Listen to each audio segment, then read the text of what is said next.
आणि देशमुख कुटुंबावर 58 लाखांचा आरोप। स्वरूपानंद देशमुख कोणता मोठा खुलासा करणार? सहानुभूतीची लाट असूनही देशमुखांच्या पत्नी हरल्या। बीडची मस्साजोग ग्रामपंचायत सरपंच संतोष देशमुखांच्या हत्येनंतर चर्चेत आलं। सरपंचांना न्याय अजूनही मिळाला नाहीये, पण मस्साजोगला आज नवा सरपंच मिळाला, स्वरूपानंद देशमुख। स्वरूपानंद देशमुखांनी संतोष देशमुखांच्या पत्नी अश्विनी देशमुख यांचा सरपंच पदाच्या निवडणुकीत पराभव केला। सहानुभूतीची लाट असताना देशमुखांच्या पत्नी कशा काय हरल्या? स्वरूपानंद देशमुख यांनी हे 58 लाखांचं काय प्रकरण बाहेर काढलं? यावर धनंजय देशमुखांची काय प्रतिक्रिया आहे? हे 58 लाख चर्चेचा विषय का बनले आहेत? यात आवादा कंपनीचा काय रोल आहे?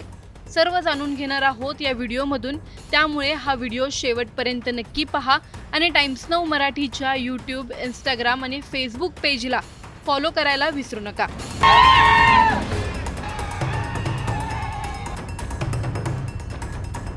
बीडचं सरपंच संतोष देशमुख हत्या प्रकरण तुम्हाला आठवतंय का? देशमुखांची हत्या झाली त्यावेळी एका कंपनीचं नाव सातत्याने या प्रकरणात येत होतं, ते म्हणजे आवादा कंपनीचं। या कंपनीच्या खंडणीचा हा वाद होता आणि या वादातून देशमुखांची हत्या झाली। आरोपी अटकेत आले आणि वाल्मिक कराड देखील या आवादा कंपनीच्या खंडणीच्या गुन्ह्यात त्याने स्वतःला सरेंडर केलं। देशमुखांची हत्या झाली त्यामुळे सरपंच पद रिक्त झालं। आज संतोष देशमुख यांच्या प्रकरणाला 1 वर्ष 4 महिने पूर्ण झाले आणि आज या गावाला नवीन सरपंच मिळाला, स्वरूपानंद देशमुख। स्वरूपानंद देशमुख यांचा विजय हा धक्का देणार आहे, किमान आपल्यासाठी तरी, कारण देशमुखांच्या पत्नीसोबत सहानुभूतीची लाट होती असं आपल्याला वाटत होतं, पण मस्साजोगच्या जनतेने फारच धक्कादायक कौल दिला। मग आता इथे कोणते कोणते मुद्दे हे देशमुखांच्या पत्नी विरोधात असतील याचा अंदाज बांधूयात। सर्वात पाहिलं तर मस्साजोग हे गाव सरपंच संतोष देशमुखांचं मूळ गावच नाहीये, ते त्यांच्या मामाचं गाव आहे आणि स्वरूपानंद देशमुख यांचं हे मूळ गाव आहे, त्यामुळे स्थानिक पातळीवर राजकारण देखील झालं असू शकतं। यानंतर मुद्दा येतो दादासाहेब खिंडकरांचा। धनंजय देशमुखांचे मेहुणे दादासाहेब खिंडकर मतदानाच्या फक्त 3 दिवस आधी बीडमध्ये ऑडिओ क्लिप व्हायरल होण्याचं सत्र सुरू होतं। त्या ऑडिओ क्लिपपैकी एका क्लिपमध्ये दादासाहेब खिंडकर हे मुद्दाम ऑडिओ क्लिप बनवून वाल्मिक कराड आणि त्यांच्या माणसाची बदनामी करत आहेत आणि त्याचा फायदा देशमुखांच्या पत्नींना निवडणुकीत होईल असा धक्कादायक दावा केला गेला होता। आणि सर्वात महत्त्वाचा आणि मोठा मुद्दा म्हणजे आवादा कंपनीचा 58 लाखाचा CSR। स्वरूपानंद देशमुख यांनी एका यूट्यूब चॅनलला प्रतिक्रिया देताना या 58 लाखाच्या CSRचा पहिल्यांदा उल्लेख केला आणि इथूनच या 58 लाखाच्या चर्चेचं सत्र सुरू झालं। आवादा कंपनीने 58 लाखाचा CSR हा मस्साजोग ग्रामपंचायतीसाठी दिला होता आणि सरपंच देशमुखांनी तो स्वतःच्या खात्याकडे वळवला असा हा आरोप आहे। संतोष देशमुखांच्या भावाने म्हणजेच धनंजय देशमुखांनी यावर खुलासा देखील केला आहे।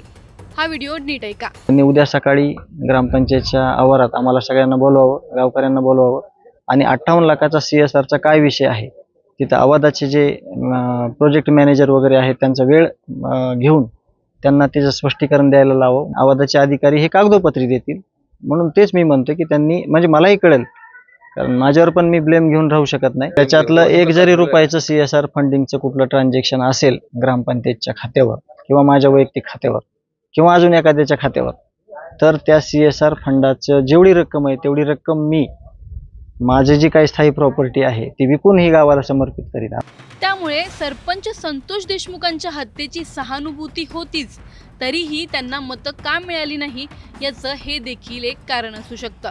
मस्साजोगच्या या निवडणुकीत अवघ्या 92 मतांनी देशमुखांच्या पत्नीचा पराभव झाला आहे। पाहायला गेलं तर गावात एकूण मतदार आहेत 2280। निवडणुकीत 1774 मतदान झालं आणि हो, यावेळी मस्साजोगमध्ये 84% म्हणजेच आत्तापर्यंतचं रेकॉर्ड ब्रेक मतदान झालं आहे। मतदान केलेले पुरुष 940 आहेत आणि महिला 805। आता यापैकी स्वरूपानंद देशमुखांना मिळालेली एकूण मतं 914 आहेत। अश्विनी देशमुख यांना 822 मतं आणि नोटाला 8 असं हे मतदान झालं आहे। या निवडणुकीत पैसे वाटपाचे देखील सर्रास आरोप समोर आले आहेत।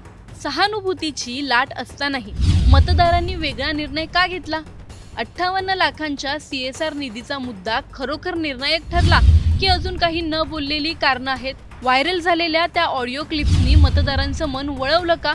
आणि सर्वात महत्त्वाचं, संतोष देशमुख हत्या प्रकरणात न्याय अजूनही प्रलंबित असताना या निकालामागे फक्त राजकारण आहे की लोकांनी काही वेगळा संदेश दिला आहे? मस्साजोगचा हा निकाल खरंच एक साधी निवडणूक होती की येणाऱ्या मोठ्या राजकीय वादळाची सुरुवात? तुम्हाला या प्रकरणी काय वाटतं? आम्हाला कमेंटमध्ये नक्की कळवा. व्हिडिओ लाईक व शेअर करायला विसरू नका. तसंच अशा नवनवीन अपडेट्ससाठी व माहितीपूर्ण व्हिडिओजसाठी टाइम्स नाऊ मराठीला नक्की फॉलो करा. निकाल पण लागलाय, ते सरपंच पण झालेत. आता माझ्या मनात तर कुठला मतभेद नाही, परंतु एक आता गावचे सरपंच म्हणून मी त्यांना एक म्हणजे आव्हान नाही म्हणता येणार की एक खुलासा द्या म्हणून त्यांना मी विनंती करतो की त्यांनी उद्या सकाळी ग्रामपंचायतच्या आवारात आम्हाला सगळ्यांना बोलवावं, गावकऱ्यांना बोलवावं आणि 58 लाखाचा CSRचा काय विषय आहे, तिथं आवादाचे जे प्रोजेक्ट मॅनेजर वगैरे आहेत त्यांचा वेळ घेऊन त्यांना त्याचं स्पष्टीकरण द्यायला लावावं. म्हणजे मला, धनंजय देशमुखला आणि गावाला कळेल की तो CSR फंडचा काय विषय आहे. मात्र त्यांनी आरोप करत असताना तो खर्च केला, एकाच अकाउंटवरती केला अशा पद्धतीने देखील म्हणलं होतं. हा, मग ते स्पष्टीकरण आवादाचे अधिकारी देतील. आवादाचे अधिकारी हे कागदोपत्री देतील. म्हणून तेच मी म्हणतो की त्यांनी, म्हणजे मलाही कळेल, कारण माझ्यावर पण मी ब्लेम घेऊन राहू शकत नाही. त्यांनी हा स्पष्टीकरण त्याचं पुराव्यानिशी उद्या द्यावं अशी मी त्यांना विनंती करतो. ते 58 लाख रुपये जे प्रचार आहे ते फंड झाले होते का, ऑनलाईन बँक ट्रान्झॅक्शन झालेलं आहे का, नुसतं अकाउंट? नेमकं तुम्ही तर न्यायालयाने लढाई त्याच्यातलं केली. एक जरी रुपयाचं CSR फंडिंगचं कुठलं ट्रान्झॅक्शन असेल ग्रामपंचायतच्या खात्यावर किंवा माझ्या वैयक्तिक खात्यावर किंवा अजून एखाद्याच्या खात्यावर, तर त्या CSR फंडाचं जेवढी रक्कम आहे तेवढी रक्कम मी माझी जी काही स्थायी प्रॉपर्टी आहे ती विकून ही गावाला समर्पित करीन, असा माझा शब्द आहे. तुम्ही न्यायालयीन लढाईमध्ये होते आणि त्या कालावधीमध्ये कुणी दुसऱ्यांनी अशा पद्धतीने काही प्रकार केला? हा, तेच म्हणूनच मी त्यांना आवाहन केलंय की तो 58 लाखाचा CSR फंड काही डुप्लिकेट सह्या करून किंवा काही डुप्लिकेट फंडा करून या गावाच्या नावाखाली कोणी काही केलंय का, एखाद्या राजकीय व्यक्तीनं किंवा त्यांनी, हेच आपल्या सगळ्यांना कळण्यासाठी मी त्यांना तसं करण्याची विनंती करतोय. मात्र त्याचवर तर खूप मोठ्या सगळ्या गोष्टीचा परिणाम झालाय, परंतु माझं सगळ्यात जे नुकसान झालेलं आहे, माझा भाऊ जवान, त्याच्यामुळे मला ह्या गोष्टीवर स्पष्टीकरण देणं म्हणजे नको वाटतंय की मी गाडीचा काच खाली करत नाही, मी खूप मोठा झालो, कुटुंबाला खूप पैसे मिळाले. असा देखील आरोप केला होता की जे समाजानं दिलेले पैसे कुटुंबाला ते धनंजय देशमुख आता इलेक्शनमध्ये सगळे खर्च करून टाकतील. त्याचं सुद्धा स्पष्टीकरण तुम्ही येणाऱ्या काळात किंवा मी आत्ता देतो की 1 रुपयासुद्धा समाजानं दिलेला कुटुंबाव्यतिरिक्त, त्या कुटुंबामध्ये माझ्या वहिनी, आई, वडील आणि माझे पुतणे जे वैभवी आणि विराज, त्याच्या व्यतिरिक्त 1 रुपयासुद्धा कुठं वेस्टेज नाही किंवा 1 रुपयासुद्धा कुणाच्या दुसऱ्याच्या अकाउंटला वर्ग केलेला नाही किंवा जे आम्ही न्यायालयीन लढा फिरतो त्या लढ्यात देखील त्याचा कुठं आम्ही वापर केलेला नाही. जे आपली रोजीरोटी करण्याचं साधन आहे, त्या साधनातून आपण, शेतीतून आपण ह्या सगळ्या गोष्टी करतोय, म्हणून ते सुद्धा एक आरोप होता. परंतु ह्या सगळ्या गोष्टीला काही तथ्यहीन गोष्टी आहेत. आपण तो CSRचा जो विषय आहे तो सगळा क्लिअरिफिकेशन दिलं तर सगळ्यांना कळेल.